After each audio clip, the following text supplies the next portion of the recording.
Bienvenue dans un nouvel épisode du podcast de Nat Lagnac, Famille toxique, s'en sortir.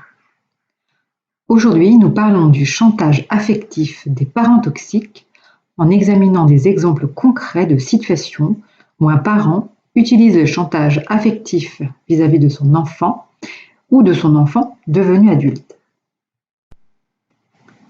Bonjour à tous, c'est Nathalie, votre coach ingénieur social. Je suis heureuse de vous retrouver dans ce podcast consacré à la guérison des blessures émotionnelles causées par les parents toxiques. Abonnez-vous pour recevoir mes prochains podcasts et retrouver mon accompagnement famille et parents toxiques s'en sortir sur mon site natlagnac.fr. Tout comme la culpabilisation dont je vous ai parlé dans le podcast précédent, le chantage affectif est une forme de manipulation émotionnelle couramment utilisée par les parents toxiques pour amener leur enfant à obéir sans protester.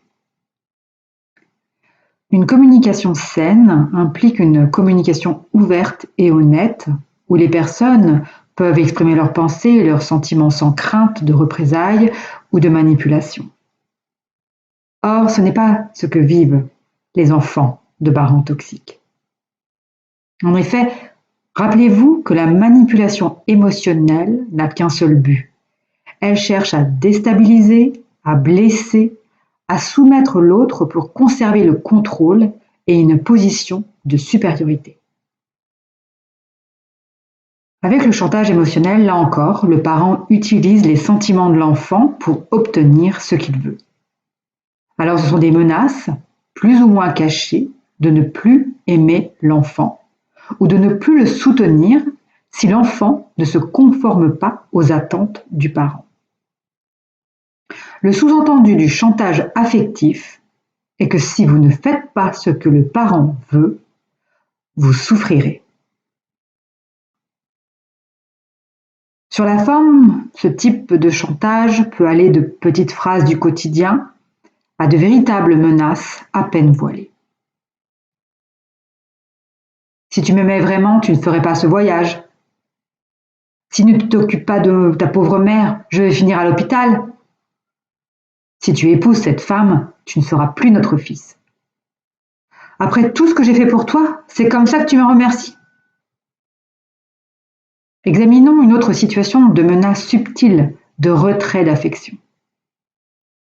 Ici, tu es chez moi, tu respectes les règles ou tu t'en vas. Cette phrase est typique du chantage affectif, car elle menace l'enfant ou l'adulte de mettre fin à la relation. Or, menacer de retirer l'amour ou la relation à un enfant est terrible pour un être qui ne peut compter que sur ses parents. Le silence est aussi une menace de retrait d'affection. C'est le cas lorsque les parents ne répondent plus à l'enfant qui leur parle ou qui les appelle. La comparaison avec l'autre parent est aussi une forme de chantage affectif. De toute façon, tu préfères ton père à moi. Là encore, cette manipulation cherche à déstabiliser l'enfant ou l'adulte à qui l'on prête une préférence qui n'existe pas. Le chantage affectif est donc particulièrement préjudiciable lorsqu'il est utilisé par les parents envers leur enfant, car ces menaces réduisent la capacité de prise de décision. Au fil du temps, l'enfant devient dépendant ou rebelle. Et très souvent, l'enfant est amené à croire que l'amour est conditionnel ou que la conformité, sa non-résistance, est sa meilleure option. Le chantage affectif est une forme d'abus qui fait vivre dans un état constant de culpabilité et de peur.